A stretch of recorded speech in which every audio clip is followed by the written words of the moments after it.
Welcome to the show. My name is Amy Lucas, and I'm joined with my partner in crime, Lisa Jorgensen. Sup, y'all?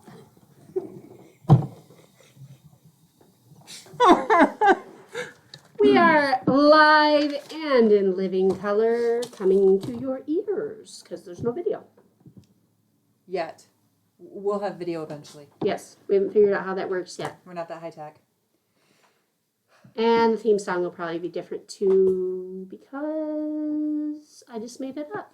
I don't know. I don't know that we can do better than that. That was pretty good. That was kind of like us turned into a song. Sometimes the best moments in life are those impromptu. They are.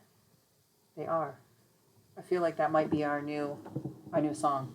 Our new intro song. You know what? I like it. I will only charge a fee of 3 cents per Score. Yeah. Score. So today, we're going to talk about really important stuff. I don't know what we're talking about. We're going to talk about really important stuff, though. So how about maybe we start by introducing ourselves and describing what we're going to be doing on this channel. That's a great idea.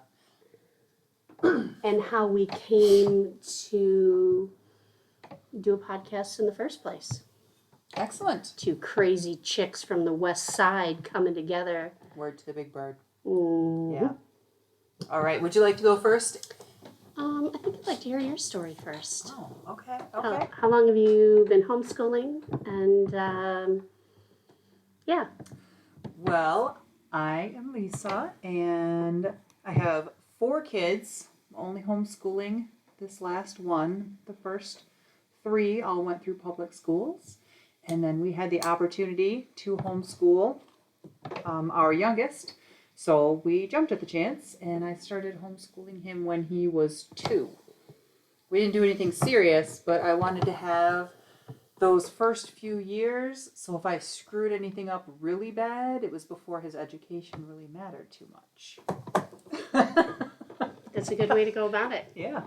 How about you, Mrs. Luke? What are you going by? What am I calling you on here? Well, I gave our real names. Okay. Were we not going to do our real names? I don't know. I was about to call you by your real name, and then I was like, wait, did she give her real name? I can't remember. So am I about to I out am her? Kitty Wampus, and you are Tailgater. Yes.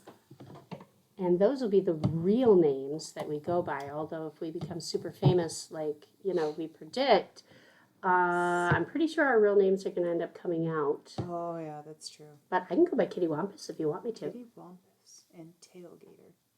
I like it. It just kind of flows off the tongue. It's very natural. Most things that I say do. Yes. So my name is Amy Lucas, and I started homeschooling officially in 2017. And if you're hearing that noise, that is a very crazy cat that is making noises in the background. Like I said, we are filming live, or maybe that was the dog. I don't know. Anyways, started homeschooling in 2017. My 2 boys, I do have 3 children. 1 daughter is an adult, and that's a whole nother story there. But my other 2, my son Morgan had gone through kindergarten and first grade, and my son Bailey went through kindergarten. And it came to the last conference for my son Bailey for kindergarten, and it was amazingly evident that they had not in the slightest prepared my son for moving on to first grade. And little backstory on me, I had been sick for quite a long period of time. I'd gone through treatment, got better, and I wanted to spend more time with my boys, which I was doing already, but when Bailey was testing in the state tests well above grade level of kindergarten first and second. He tested like second or third highest in the school.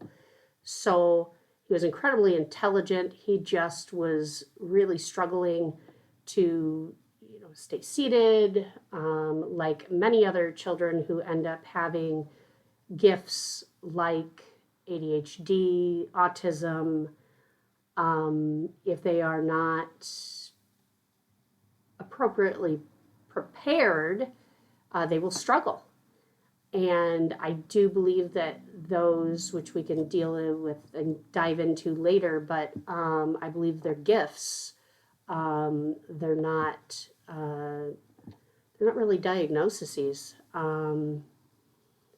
So it was evident to me after a few situations that happened in that meeting when I had asked how they intended to prepare Bailey. She said she really didn't care as long as he kept testing the way that he did. That's all she cared about. So we made the decision, actually the Friday before he was to start first grade, we made the final decision and pulled the boys from public school and never looked back.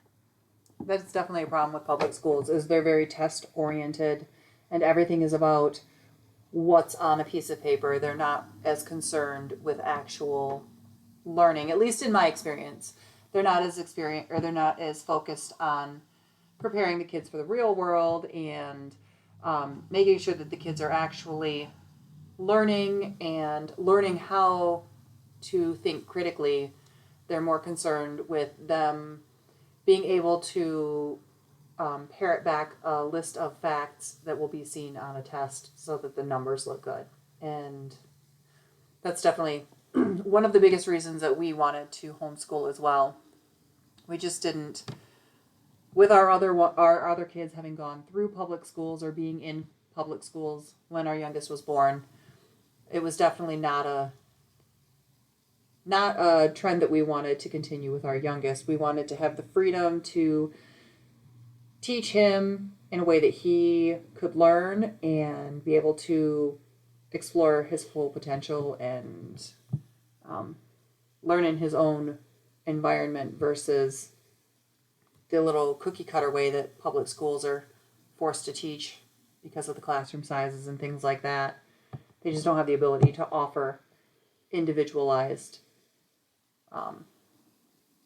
lesson plans for the kids. So yeah, but one thing that you said that I really, really love is that things like ADHD and autism are gifts and not just a diagnosis or a disability or anything like that, that they're a gift. And I think that's a very unique and a very positive way of looking at a situation that is a lot of times frowned upon and treated as something bad. With our youngest being diagnosed as ADHD, we have run into a lot of people who are very impatient with him. And my youngest is also a very large kid. Like, he's much bigger than the average 8-year-old. And so he looks a lot older than he is. So people expect him to act a lot older. And when he doesn't, they become very fed up with him very quickly. And the ADHD does not help him to sit still and behave the way some adults have felt that he should. So that's another huge positive for being able to homeschool, is that Sebastian is able to be himself, and if we need to run around in the middle of a lesson, we have the freedom to do that, and he can learn in the way that fits him and whatever kind of day he is having. So, older people, I say older because I'm in that category, many have been going back and they've been getting tested and diagnosed themselves, wondering Because when I was a child, they didn't do that kind of testing. You didn't hear anything about this ADHD. You didn't hear about autism. You didn't hear about these they're called disabilities. I had a friend down the street where I used to live, and her son was diagnosed with dyslexia, and he came down to our house right after he was diagnosed, and like he did with most things, just plain as day blurted out, I went to the doctor and I'm dyslexic, and these are the things that I struggle with. And I very quickly turned it around and I said, I think you kind of have that a little bit wrong. Dyslexia is actually a superpower. It is not something that you have wrong with you. All that simply means is you see things and learn things in a way that others don't. And it's been proven that most people with dyslexia also are able to kind of see things dimensionally.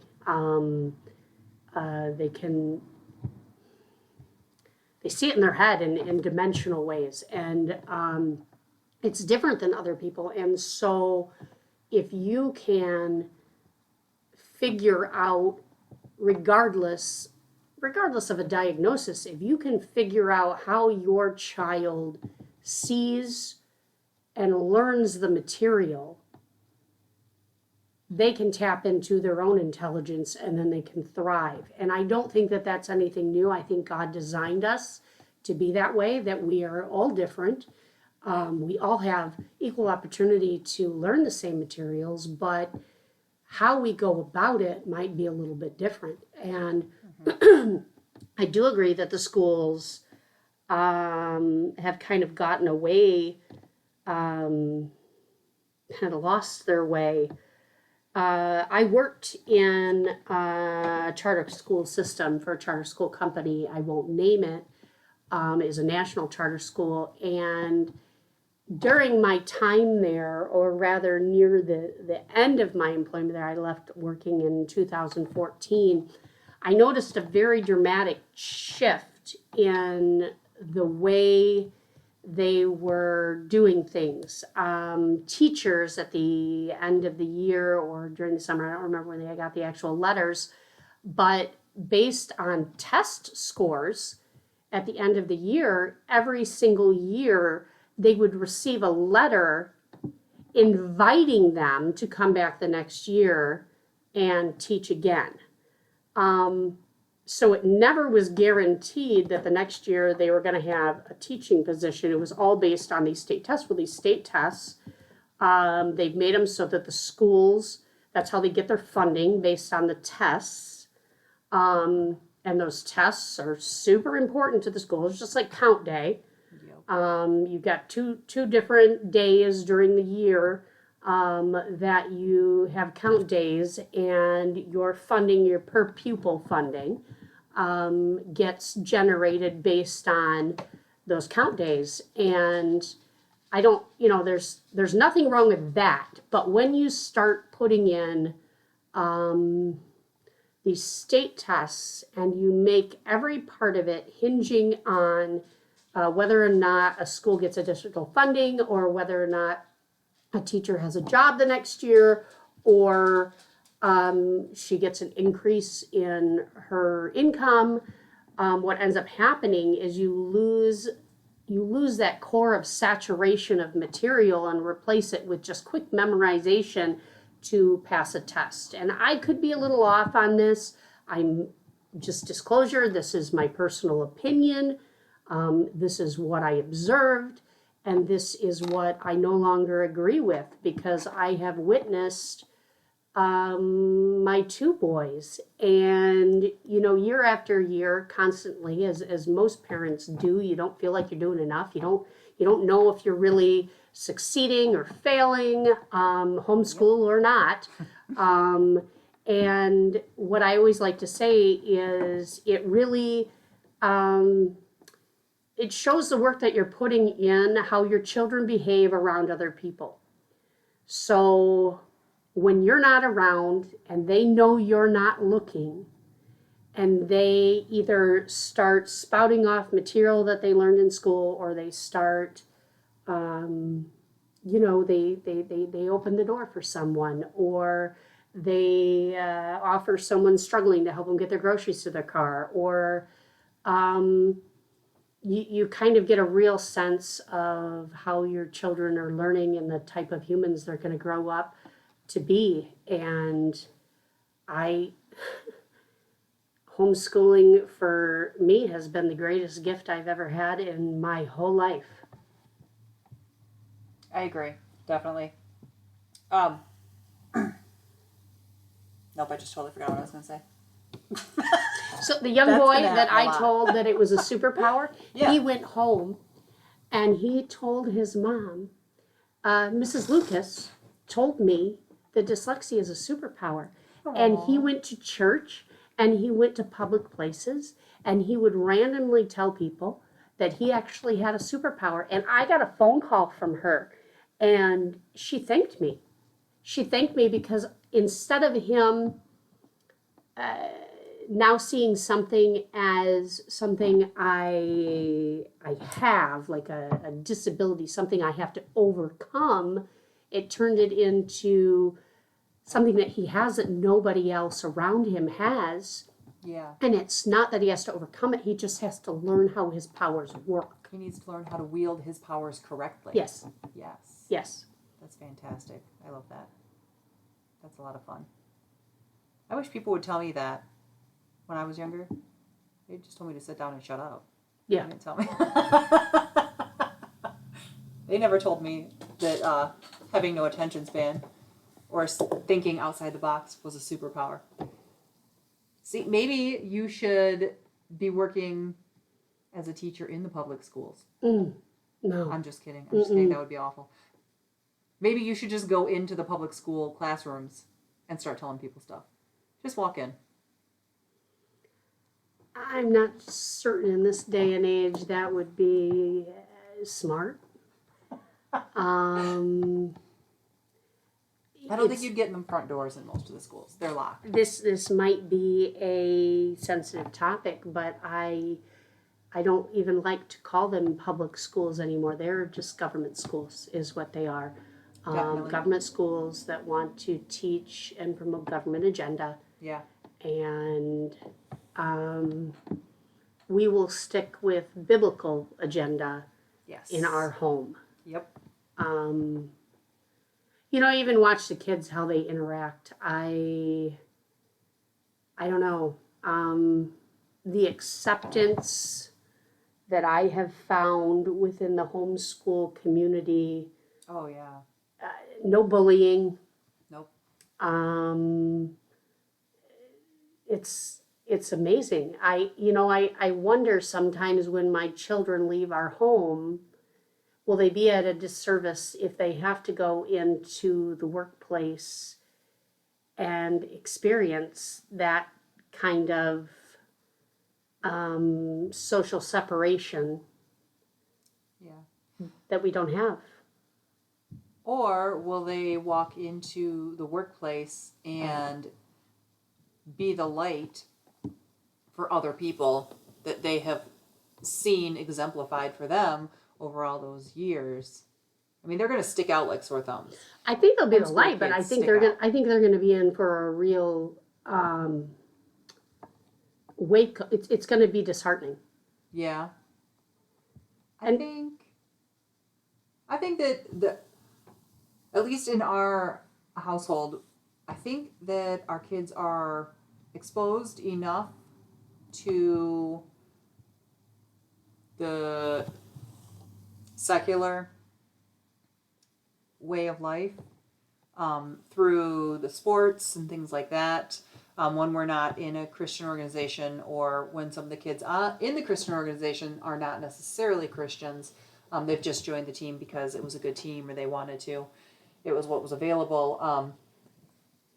But we had a lot of interactions, specifically Sebastian's had a lot of interactions with kids who are not necessarily from Christian homes and things like that. So he does get to see a lot of the not so nice side of things at times. And he'll speak out on it too. We were at a baseball practice, and there was a kid who was struggling to hit the ball, and he swung and he swung and he swung, and this poor kid had swung probably 10 times, and he had missed every single time. And another one of the kids started yelling some not very nice things at the boy, and instead of yelling not nice things, Sebastian chose to yell words of encouragement and actually spoke to the boy about the fact that we're all on the same team. Why would you choose to not encourage your teammate instead of why would those be the words that you would choose to use? So I think that even being homeschooled and kind of being in a bubble, I think that still there's enough of that outside influence that they're still exposed to and witnessing, that when they see it, when they're adults and they see it in the workplace or wherever it is that they are exposed to it, I don't think it'll be too much of a shock. But I think that it will be, I think they'll be able to handle it. I think that it won't be as shocking to them as I would actually almost like it to be a shock, like to be able to keep them like maybe encapsulated and just in a bubble so they never had to experience it. You know, one of the things that I say to my boys often is that Christian should not be something that you call yourself. It should be something that people call you. Exactly. So your behaviors have to mimic what you would want other people to perceive what a Christian would be. Yes. And I know there's a lot of people out there that have been hurt by churches or hurt by people. It's sad to me. It's not something that I have ever had to experience, but I hear stories and letting them understand that, you know, we're all human, we're all sinners. Nobody's perfect. If anybody thinks that I came to be a Christian because I was all good and polished, you couldn't be more off. That couldn't be farther from the truth. I do not have a pretty path to Christ. But now that I am there, I do take it very seriously, and I take the way that I treat people very seriously. But it doesn't change the fact, like just yesterday I had to have a conversation with my son, Morgan, about arrogance. He is my child that was born understanding sarcasm. He is my child that 90% of the things he walks up to, he's actually good at. It doesn't mean that he's great at it. He actually has a flaw where he struggles to put work into something if it doesn't come easy right at first, even if he enjoys it. It frustrates him. If right off the bat he's not good at it. But sometimes he comes across as super arrogant in thinking that he's better than someone else. And we had to have a real heart-to-heart yesterday about it's okay to be good at something. It's okay to think that you're good at something. But if God gave you a special gift where something comes natural to you, you should be encouraging and sharing that gift with other people. So instead of saying how much better you are than someone else, what you should be doing is helping them and encouraging them to be better and do better. Because at the end of the day, it's not going to generate more competition or make somebody better than you per se. But it's gonna be something positive that you're saying to people, and if they really enjoy it, you're gonna push them to be better. Absolutely. I think encouragement is huge, and I think that when, like you were saying, our children, not just our children, everyone who claims to be a follower of Christ should be acting like Christ. They should be, I mean, people should see them and know that something's different, even if they can't identify specifically what it is that's different.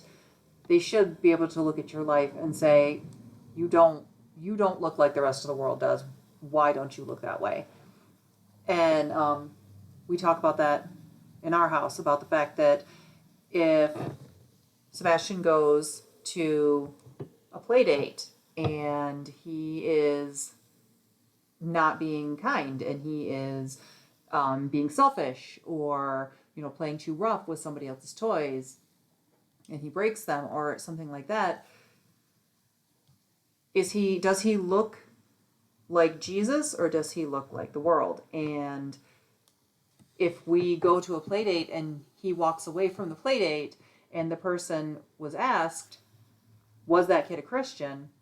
They should be able to identify yes correctly versus without him having to say that he's a Christian, because if you have to say it, then you're not doing it, I guess. You shouldn't have to say it. Yeah.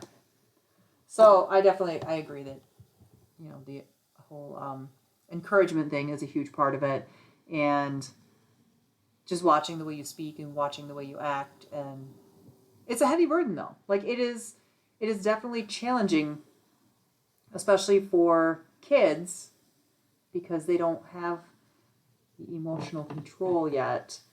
I mean, half the adults I know don't have emotional control, if we're being honest here. So it's a lot to ask your 8-year-old or your 11-year-old or your 13-year-old or any kid to show a level of control that they're not even seeing displayed by many of the adults around them. A friend of mine shared out the other day, yesterday, maybe the day before, when something like, never make a permanent decision based on a temporary emotion. Yes. I don't know if that's exactly how it was worded, but It was something like that. Yeah. I think a lot of times we're guided by our emotions rather than what we know to be true. Mm-hmm. If someone asks you or has to ask you, are you a Christian? Maybe your response back should be, well, you've spent enough time with me. Do I behave that way?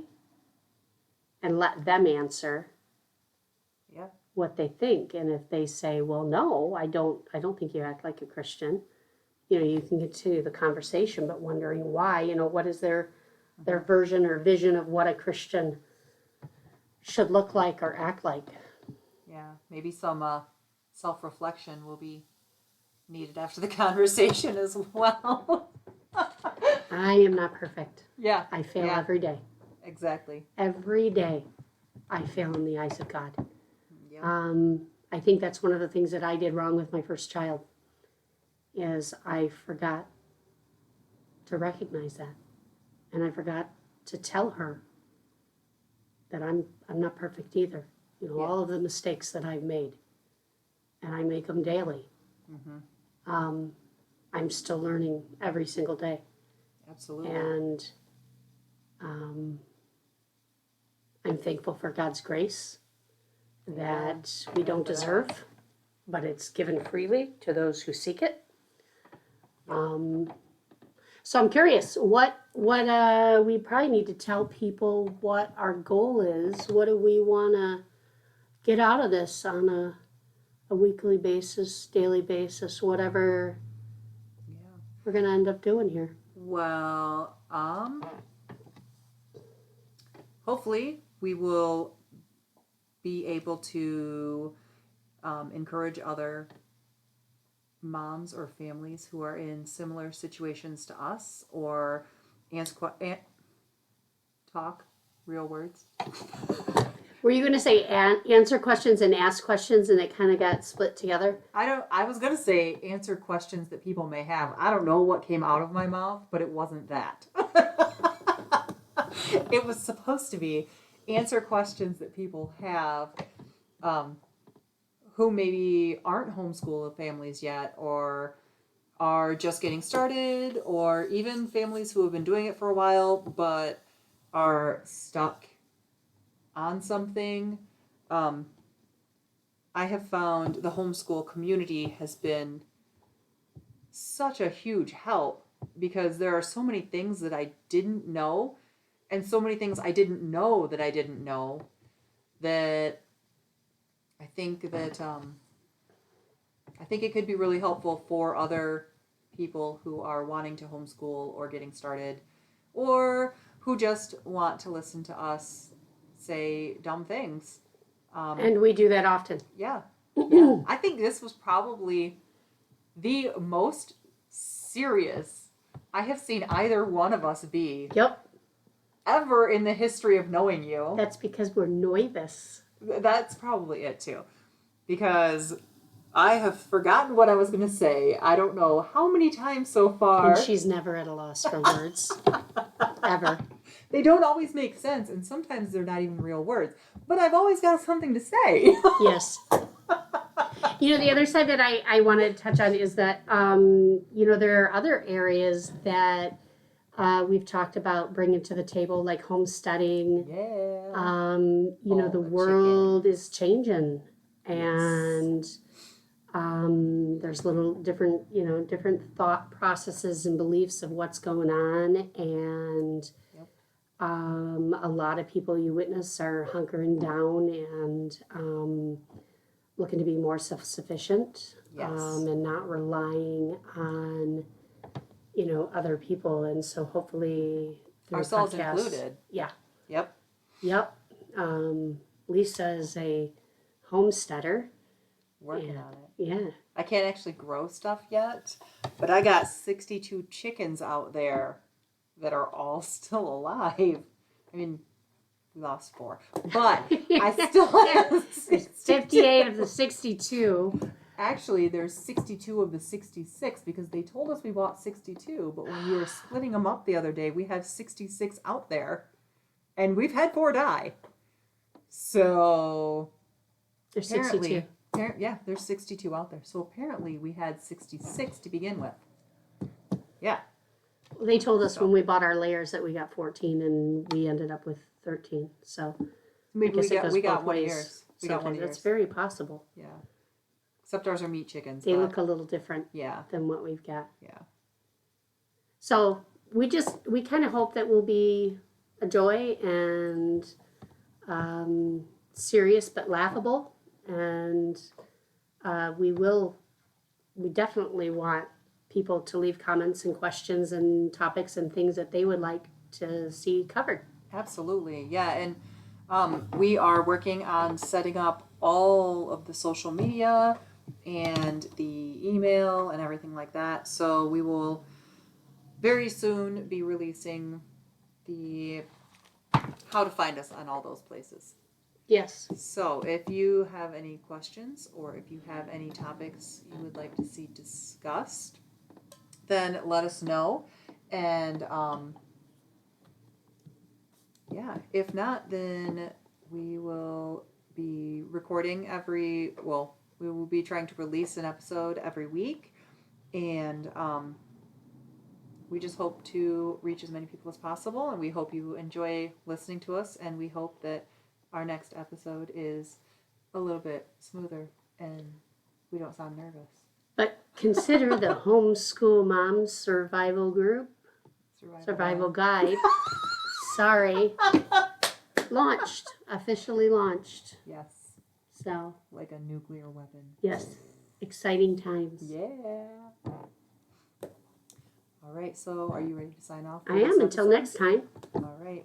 We love you guys, and we will see all of you. No, we won't see you. We'll talk to all of you again. You'll hear us next week. Yes.